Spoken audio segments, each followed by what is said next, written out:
Lo primero que quiero enseñarles son los tipos de datos primitivos o tipos de datos elementales. Bien, tenemos los datos de tipo entero, que son los int, los de tipo real, que son los float o los double, los de tipo caracteres, que son los char, y después tenemos el tipo bool o booleano, que solamente pueden tomar el valor verdadero o falso. Estos tipos de datos son los valores que vamos a ingresarles a nuestro programa. También tenemos algo que se llaman estructuras de datos, las más básicas y que las vamos a estar utilizando en todo el tiempo cuando estemos programando. Son los arreglos, que son colecciones de elementos del mismo tipo.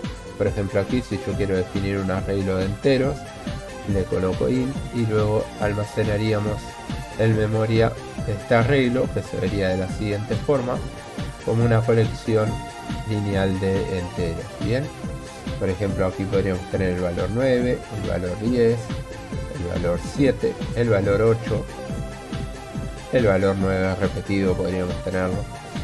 Algo a tener en cuenta con los arreglos, que en programación no se comienza a contar desde el 1, sino que se empieza a contar desde el 0. Así que este elemento es el elemento 0, este es el elemento 1, el elemento 2, el elemento 3 y el elemento 4. Otra estructura de datos muy similar a los arreglos son los strings. Estos ya vienen en la mayoría de los lenguajes orientados a objetos, vienen por defecto, no tenemos que programarlos. En los lenguajes más antiguos necesitábamos programarlos, pero en los que estamos utilizando mayormente hoy día no es necesario. Estos son una colección de caracteres, es decir, pueden ser una palabra, pueden ser un conjunto de caracteres aleatorios, una frase, una oración, incluso un párrafo tan largo como nosotros quisiéramos. Luego que tenemos los tipos de datos, vamos a hablar de lo que son las variables. Las variables es donde nosotros vamos a almacenar nuestros datos. Bien, por ejemplo, podemos tener variables de tipo entero, que se declaran de la siguiente forma. Primero ponemos el tipo de dato, luego le damos un nombre a la variable. Bien, las variables pueden cambiar su valor durante nuestro programa, durante la ejecución de nuestro programa. Después vamos a ver también que hay un tipo especial de variable entre comillas, porque son las constantes, que estas una vez definidas no pueden cambiar su valor. Bien, si quisiéramos definir una variable de tipo string, tendríamos que poner el tipo de dato nuevamente primero, que es el string, el nombre de la variable. Podemos asignarla en el momento que la creamos usando este operador, que es el de asignación. Lo que hace es ponerle a lo que tenemos a la izquierda lo que tenemos a la derecha, y los strings se deben colocar entre comillas dobles. En este caso le estoy poniendo mi nombre a esta variable que se llama nombre.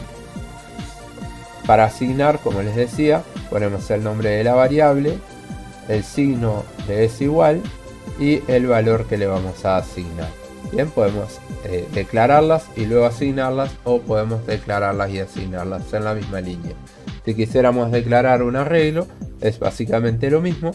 Declaramos el tipo de dato que va a tener nuestro arreglo, utilizamos los corchetes rectos para indicar que es un arreglo, le ponemos un nombre y luego en el lenguaje que voy a estar hablando y usando los ejemplos, que es C#, y en otros lenguajes también nos pide que utilicemos esta palabra, que es new, para hacer espacio en la memoria, y luego ingresar nuevamente el tipo de dato y la cantidad de elementos. De esta forma lo que hace es crear en la memoria de la computadora el espacio para almacenar este arreglo.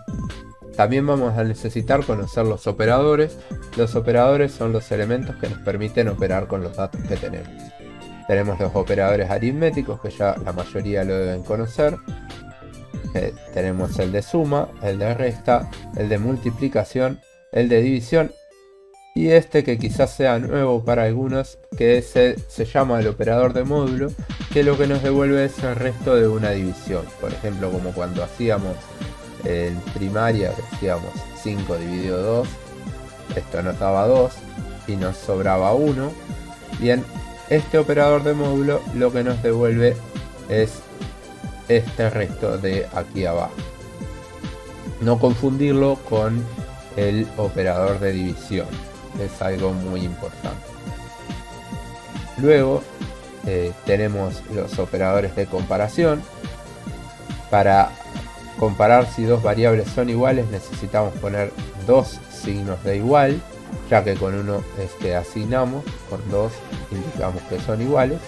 Tenemos menor que, menor o igual, mayor o igual, y este aquí significa distinto. Bien, es porque es la unión del es igual con el operador lógico de NOT, que lo vamos a hacer ahora en un segundo. Los operadores lógicos, tenemos el operador de AND. Los operadores lógicos, algo particular, nos devuelven verdadero o falso. Los operadores aritméticos nos devuelven el resultado de la operación. Los operadores de comparación también nos devuelven verdadero o falso. Y los operadores lógicos, igual que los de comparación, nos devuelven verdadero o falso. Bien, el de AND se utilizan dos ampersand y nos devuelve verdadero si a ambos lados tenemos valores verdaderos. Luego tenemos con dos pipes el operador de OR, que nos devuelve verdadero si de un lado o del otro hay un valor verdadero, o si de los dos lados es verdadero. Y como les decía, tenemos el operador NOT, que lo que hace es darnos vuelta el valor que tengamos. O sea, si tenemos un verdadero, lo transforma en falso. Si tenemos un falso, lo transforma en verdadero. Ahora quisiera hablarles de las estructuras de control. Las estructuras de control son estructuras que nos permiten modificar el flujo de ejecución de nuestro programa. Es decir, los programas en computadora normalmente se ejecutan desde arriba hacia abajo. Estas estructuras lo que nos van a permitir es tomar caminos distintos. Por ejemplo, tenemos la estructura if. Estas son las estructuras selectoras, que tenemos tres. La estructura if. Cuando lleguemos a esta estructura, si la sentencia que tenemos dentro de esa estructura es verdadera, vamos a ejecutar esta secuencia de comandos. Si no, continuamos de largo. Después tenemos el if else, que nos permite abrir nuestro programa en dos caminos. Si la sentencia que tenemos aquí es verdadera, tomamos este camino, y tipos de estructuras tomamos este otro camino. También tenemos una selectora múltiple llamada switch, que esta nos permite modificar la expresión que tengamos aquí, que tiene que ser algo enumerable, como un carácter, un entero, un valor enumerable, que son unos valores que luego les podré enseñar si les interesa, y tener distintos casos. Bien, si esto, por ejemplo, quisiéramos decir los días de la semana y los representamos con números, entonces decimos si caso 1, lunes, si caso 2, martes, caso 3, miércoles, y así sucesivamente. Las otras control son los bucles o repeticiones. También son tres. Tenemos el while, que sería un mientras la condición que pongamos aquí adentro del paréntesis sea verdadero, vamos a ejecutar todo el código que esté dentro de su estructura.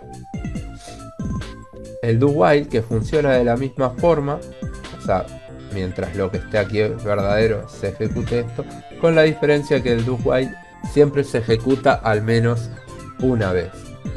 Por último, tenemos una estructura llamada for, que esta se utiliza cuando sabemos del número exacto de veces que queremos repetir una sentencia o una secuencia de comandos.